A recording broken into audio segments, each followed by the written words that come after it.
বিয়ে করেছি আজ প্রায় 7 দিন হয়ে গেছে।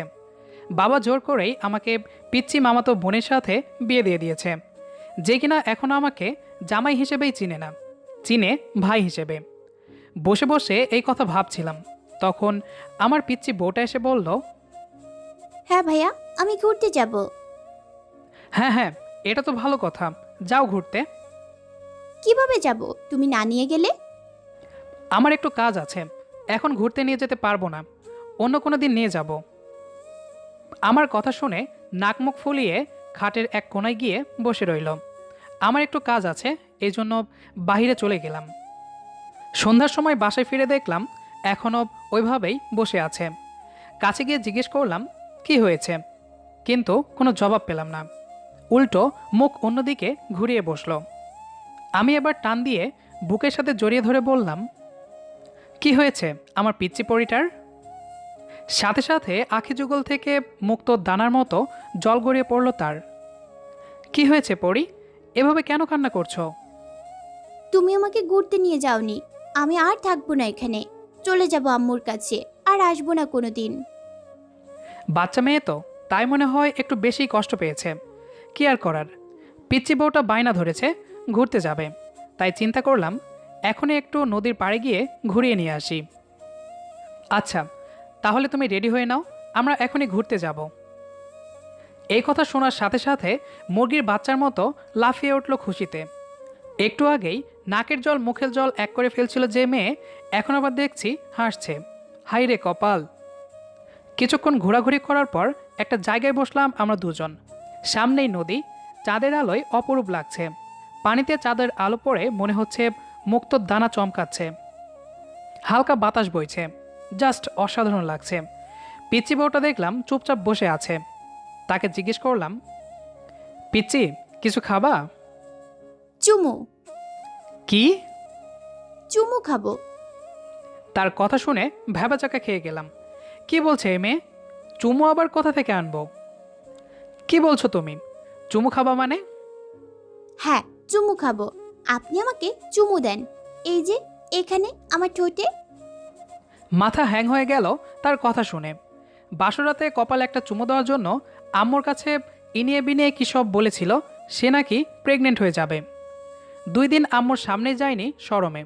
এখন যদি ঠোঁটে চুমু দেই তাহলে আমার মাথা ঘুরছে, বমি বমি ভাব, মুখে অরুচি, টক খেতে মনে চাচ্ছে। এই কথা বলবে না তার কি গ্যারান্টি? না বাবা, ভুলেও চুমু দেওয়া যাবে না। কি হলো? চুমু খাওয়াচ্ছ না কেন? না, চুমু খাওয়ানো যাবে না। অন্য কিছু খাবা কিনা বলো। না, আমি চুমুই খাবো। না, আমি দিব না চুমু। শুরু হয়ে গেল, মানে অরণ্যের রোদন, থুক্কু, আমার পিচ্চি বউয়ের রোদন। একটা মেয়ে এসে আমাকে জিজ্ঞেস করলো, কি হয়েছে এখানে? এই মেয়ে এভাবে কান্না করছে কেন? আপনি কি মেয়ে পাচারকারী চক্রের লোক নাকি? আরে ও আমার কিছু বলার আগেই পিচ্চিটা বলল, আমি খেতে চেয়েছি, কিন্তু আমাকে খাওয়াচ্ছে না। কি হয়েছে আপু তোমার? আমাকে বলো। আর এই লোকটা কে? তুমি চিনো ওনাকে? হ্যাঁ, উনি আমার ভাই লাগে। আর আমি কান্না করছি কারণ ভাই আমাকে খাওয়াচ্ছে না। আমি নাকি ওর ভাই লাগি। কথাটা শুনেই বুকের বাঁ পাশে লাগলো। মেয়েটা আমাকে বলল, কেমন ভাই আপনি, হ্যাঁ? ছোট বোন খাবার খেতে যাচ্ছে আর আপনি খাওয়াচ্ছেন না?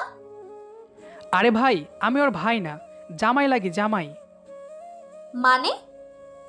মানে হচ্ছে ও আমার বউ লাগে, বউ। তাহলে ও তো বললো যে আপনি ওর ভাই লাগেন। আমি সম্পর্কে ওর ফুফাতো ভাই ছিলাম বিয়ের আগে, তাই বলছে। ও আচ্ছা, সেটা বলুন। কিন্তু ওকে খেতে দিচ্ছেন না কেন? মেয়েটা কান্না করছে তো। কি খেতে চেয়েছে এটা শুনলে আপনি 3 মাস পাগল থাকবেন মনে হচ্ছে। কি এমন খেতে চেয়েছে যে যেটা শুনলে 3 মাস পাগল থাকবো? ও আমার কাছে চুমু খেতে চেয়েছে। একদিন কপালে চুমু দেওয়ার কারণে আম্মুকে বলেছিল ও নাকি প্রেগনেন্ট হয়ে গেছে। আর এখন যদি ঠোঁটে চুমু দেই তাহলে তো বলবে ডাবল প্রেগনেন্ট। আমার কথা শুনে মেয়েটা হেসে লুটোপুটি খাচ্ছে। হাসতে হাসতে মনে হচ্ছে তার আত্মা বের হয়ে যাবে। খুব কষ্টে হাসি থামিয়ে বলল, আরে ভাই, খাওয়াই দেন একটা চুমু। পিচ্চি বউয়ের আবদার। শেষ পর্যন্ত আপনি ওর সাপোর্টটা টানছেন? না, পরে আবার বাসায় গিয়ে শুরু করে দেবে আম্মুর কাছে পিনিক লাগানো। আরে ভাই দিয়ে দেন তো, কিচ্ছু হবে না। দুইজনে চিপাই পড়ে কোনো উপায় না পেয়ে খাওয়াই দিলাম, মানে দিয়ে দিলাম চুমো, একদম ঠোঁটে। তবে যাই হোক, খুব ভালো লেগেছে পিচ্চি বউয়ের ঠোঁটে চুমো দিতে। আহা, কি ফিলিংস রে মাইরি। কিন্তু সমস্যা ওই একটাই, চুমো দেওয়ার পরেই লাফ মেরে বলে উঠল, ইয়ে, আমি এখন প্রেগনেন্ট হয়ে যাব। ইয়াপ্পি, আমারও এখন ছোট্ট একটা বেবি হবে। পুপ্পিকে বলতে হবে এখনই। মেয়েটাকে বললাম, সব আপনার জন্য হয়েছে, এখন বাসায় গিয়ে শুরু করে দেবে। আজ আর মনে হয় আম্মুকে মুখ দেখাতে পারবো না শরমে। ঠিক আছে, এখন বাসায় যান, আগে দেখেন আপনার আম্মুর কাছে কি বলে আপনার পিচ্চি পরি বউ। বাসার সামনে এসে বউটাকে বললাম, তুমি ওপরে যাও, আমি আসছি। তুমি আসবা না ভাইয়া? তুমি যাও, আমি পরে আসবো। কোথায় যাচ্ছ? আমি যে প্রেগনেন্ট, এই জন্য মিষ্টি নিয়ে আসতে যাচ্ছ? হ্যাঁ হ্যাঁ, তোরে জন্মের মিষ্টি খাওয়ামো সেমরি। আচ্ছা ঠিক আছে ভাইয়া, আমি উপরে গিয়ে পপিকে বলছি। হ্যাঁ হ্যাঁ, যাও। দৌড়ে চলে গেল ওপরে। আমি আর 7 দিনেও বাসায় যাব না, এই 7 দিন বন্ধুর বাসায় গিয়ে থাকবো। না জানি আম্মুকে কী সব বলবে ভুংভাং। বউটা 2 দিন ধরে না খেয়ে আছে, কারণ জিজ্ঞেস করতেই বলল, ভাইয়া, তুমি সেদিন আমাকে চুমু দিলে, তাহলে তো এখন আমি প্রেগনেন্ট, কিন্তু আমার মাথা ঘুরছে না কেন? মুখে অরুচিও হচ্ছে, বমি বমি ভাবও হচ্ছে না। পিচ্চি বউটার কথা শুনে মনে হচ্ছে আমি মেয়াদোত্তীর্ণ গাঁজা সেবন করেছি। চুমু দিলে নাকি প্রেগনেন্ট হয়ে যায়, এই কথা যে কোন শালায় আমার পিচ্চি বউটার মাথায় ঢুকিয়েছিল। আমি বললাম, সেটা না হয় বুঝলাম, কিন্তু তুমি 2 দিন ধরে খাবার কেন খাচ্ছ না? খাবার না খেলে তো তোমার শরীর খারাপ করবে। না, আমি খাবো না। প্রেগনেন্ট হলে তো মুখে অরুচি হয়, তখন তো টক খেতে হয়। তোমার তো মুখে অরুচি হয়নি, তাহলে খাবার খেয়ে নাও। না, খাবো না। আর আমার মুখে কেন অরুচি হচ্ছে না? তুমি আমাকে ভালো করে চুমু দাওনি, এই জন্য এরকমটা হচ্ছে। এখন ওকে কি করে বুঝাই যে চুমু দিলে কেউ প্রেগনেন্ট হয় না? এই মেয়ে আমার মাথা নষ্ট করে ছাড়বে দেখছি। মনে হচ্ছে হেমায়েতপুর সিট বুকিং দিতেই হবে। কি হলো ভাইয়া, কি ভাবছো? না না, কিছু না। তুমি এখন আবার আমাকে চুমু দাও। সেদিন ঠিকভাবে চুমু দাওনি, এই জন্য মনে হয় আমি এখনো প্রেগনেন্ট হতে পারিনি। এখন ঠিকভাবে চুমু দিবে আমার ঠোঁটে। এই সুযোগ আর কয়জনে পাই? সেদিন না হয় আশেপাশে মানুষ ছিল, এজন্য চুমু দিতে দ্বিধা লাগছিল, কিন্তু আজকে তো আমরা রুমেই আছি। সো কোনো দেরি না করে সাথে সাথে পিচ্চি বউটাকে জড়িয়ে ধরে শুরু করে দিলাম, মানে চুমু দেওয়া শুরু করে দিলাম।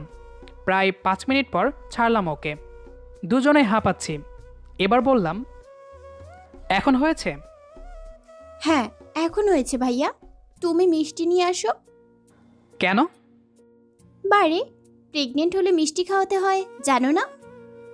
তুমি প্রেগনেন্ট কে বলল? কি বলছো ভাইয়া?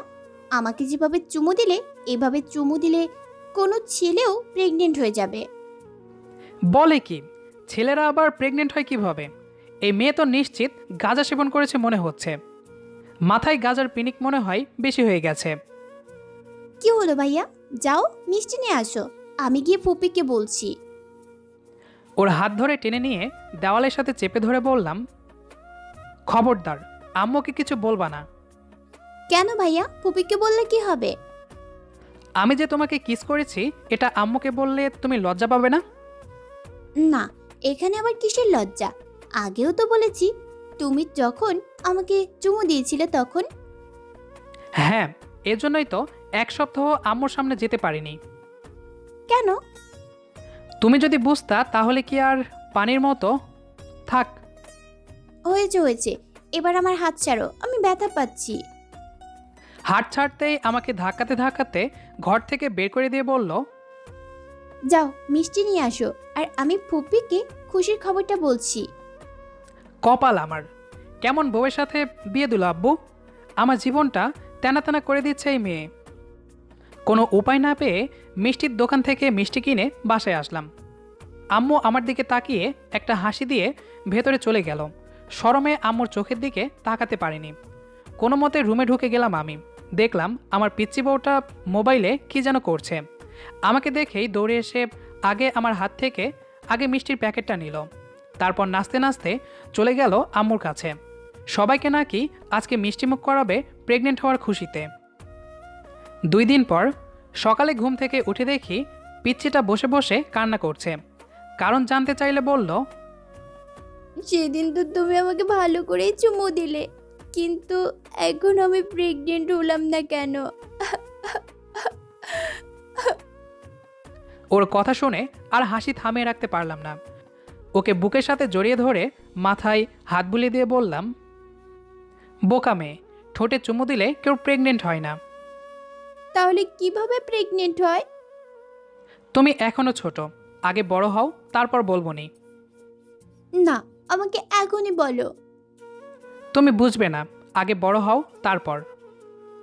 না না, তুমি বুঝিয়ে বলো, তাহলেই বুঝবো।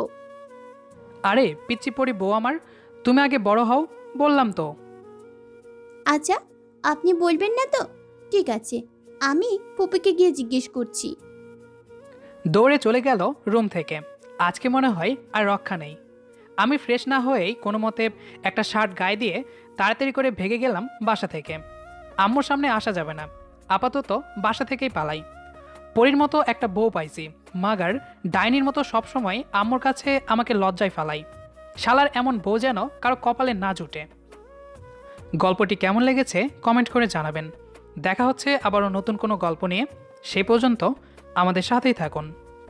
ধন্যবাদ সবাইকে।